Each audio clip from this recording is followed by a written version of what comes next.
गांव में भूत। भाग एक। रहस्यमय हवेली। गांव रूपनगर एक सुंदर लेकिन छोटा सा गांव था जहां लोग आपस में मिलजुल कर रहते थे।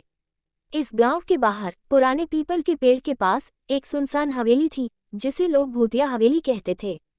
गांव के बुजुर्गों का कहना था कि इस हवेली में एक आत्मा का वास है। बचपन से ही इस हवेली की कहानियां सुन सुनकर गांव के बच्चों के मन में डर बैठ गया था। रात होते ही कोई भी उधर जाने की हिम्मत नहीं करता था। अगर किसी की बैलगाड़ी का पहिया भी उस ओर टूट जाए तो वे उसे छोड़कर भाग जाना बेहतर समझते थे। भाग 2। अमन और उसके दोस्तों की जिज्ञासा। अमन, जो गांव का सबसे निडर लड़का था, अपनी जिज्ञासा पर काबू नहीं रख पा रहा था। वह अक्सर अपने दोस्तों रवि, सूरज और मोहन से कहता, ये भूत वूत कुछ नहीं होता, हमें एक बार हवेली जाकर देखना चाहिए कि सच में वहां कुछ है या नहीं। रवि थोड़ा डरपोक था, उसने कांपती आवाज में कहा, नहीं अमन, हमें वहां नहीं जाना चाहिए। बड़े बुजुर्गों ने मना किया है। सूरज और मोहन को भी डर लग रहा था, लेकिन अमन की बातों में उन्हें रोमांच महसूस हुआ। काफी बहस के बाद सबने तय किया कि वे आधी रात को हवेली की सच्चाई जानने जाएंगे। भाग 3। आधी रात का फैसला।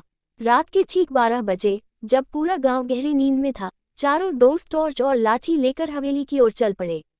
हवेली तक पहुंचने के लिए उन्हें गांव के बाहर बने सुनसान रास्ते से गुजरना पड़ा। चारों के दिल तेजी से धड़क रहे थे। जैसे ही वे हवेली के पास पहुंचे, ठंडी हवा चलने लगी। पीपल के पत्ते सरसराने लगे और उन्हें लगा कि किसी ने उनके पीछे कदमों की आहट दी। लेकिन जब उन्होंने पीछे मुड़कर देखा तो वहां कुछ नहीं था। शायद हवा के कारण ऐसा लग रहा होगा। अमन ने खुद को समझाया और बाकी दोस्तों को हिम्मत दी। भाग 4। हवेली के अंदर। दरवाजे पर जंग लगा हुआ था। अमन ने धीरे धीरे उसे धक्का दिया और वह चरमराते हुए खुल गया। हवेली के अंदर घना अंधेरा था। टॉर्च की रोशनी में चारों ने देखा कि हवेली की दीवारें टूटी फूटी थीं, जगह जगह मकड़ियों के जाले लगे थे और कोनों में धूल जमी थी। अचानक हवेली के ऊपर से एक अजीब सी आवाज आई, कौन है वहां?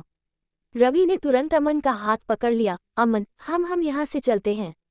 लेकिन अमन डटा रहा, नहीं, पहले हमें देखना होगा कि यह आवाज कहाँ से आई थी। भाग 5। भूत का सामना। चारों दोस्त धीरे धीरे ऊपर की ओर बढ़े। जैसे ही उन्होंने दूसरी मंजिल पर कदम रखा, एक सफेद धुंधली आकृति उन्हें दिखाई दी। मोहन घबरा गया। भूत!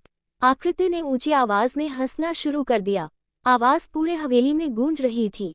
डर के मारे रवि और मोहन तो भागने लगे, लेकिन अमन ने हिम्मत नहीं हारी। उसने जोर से पूछा, कौन हो तुम? अचानक वह आकृति हंसते हुए बोली, मैं इस हवेली का मालिक हूँ, जिसने मेरी हत्या की थी। मैं उससे बदला लेने के लिए यहाँ रुका हूँ। भाग 6। सच का पर्दाफाश। अब अमन को शक हुआ। वह थोड़ा और आगे बढ़ा और अपनी टॉर्च की रोशनी उस आकृति पर डाली।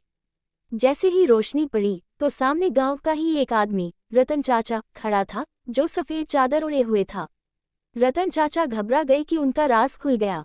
अमन ने जोर से कहा, भूत वूत कुछ नहीं, ये रतन चाचा हैं। रवि, मोहन और सूरज भी लौट आए और उन्होंने रतन चाचा से पूछा, आप ये सब क्यों कर रहे थे? रतन चाचा ने शर्मिंदा होते हुए बताया कि वे इस हवेली के मालिक हुआ करते थे, लेकिन गांव के कुछ लोगों ने उन्हें जबरदस्ती यह हवेली छोड़ने पर मजबूर कर दिया था। इसलिए उन्होंने गांव वालों को डराने के लिए भूत की कहानी फैलाई। भाग 7। गांव वालों का आश्चर्य। अगली सुबह जब अमन और उसके दोस्तों ने ये सच गांव में बताया तो सब हैरान रह गए। बुजुर्गों ने माना कि वे अंधविश्वास के कारण इतने सालों से डरते रहे। गांव के सरपंच ने रतन चाचा से माफी मांगी और फैसला किया कि हवेली को ठीक करवाकर गांव के काम के लिए इस्तेमाल किया जाएगा।